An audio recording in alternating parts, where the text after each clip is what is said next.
Why is it that we don't seem to be able to adjust ourselves to the physical environment without destroying it? Why is it that in a way this culture represents in a unique fashion the law of diminishing returns, that our success is a failure, that we are building up, in other words, an enormous technological civilization which seems to promise the fulfillment of every wish almost at the touch of a button. And yet, as in so many fairy tales, when the wishes finally materialize, they're like fairy gold. They're not really material at all. In other words, so many of our products, our cars, our homes, our clothing, our food, it looks as if it were really the instant creation of pure thought. That is to say, it is thoroughly insubstantial, lacking in what the connoisseur of wine calls body. And in so many other ways, the riches that we produce are ephemeral. And as a result of that, we're frustrated. We're terribly frustrated. We feel that the only thing is to go on getting more and more.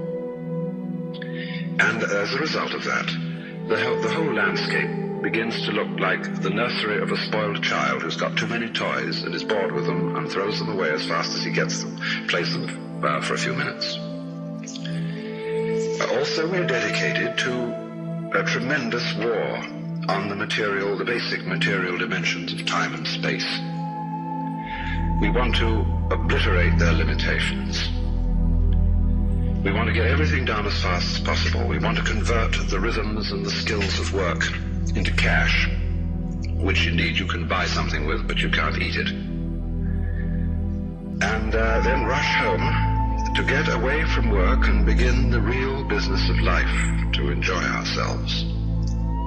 You know, for the vast majority of American families, what seems to be the real point of life, what you rush home to get to, is to watch an electronic reproduction of life. You can't touch it.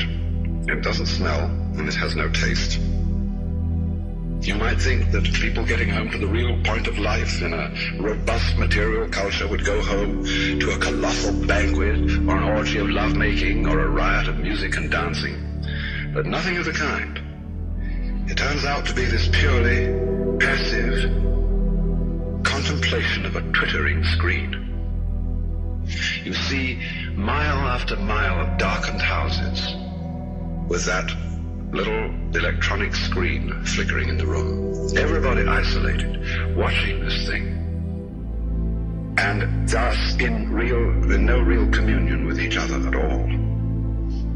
And this isolation of people into a private world of their own is really the creation of a mindless crowd. And so we don't get with each other, except for public expressions of getting rid of our hostility, like football or prize fighting. And even in the spectacles one sees on this television, it's perfectly proper to exhibit people slugging and slaying each other, but oh dear no, not people loving each other, except in a rather restrained way. One can only draw the conclusion that the assumption underlying this is that expressions of physical love are far more dangerous than expressions of physical hatred. And it seems to me that a culture that has that sort of assumption is basically crazy and devoted, unintentionally indeed, but nevertheless in fact devoted, not to survival, but to the actual destruction of life.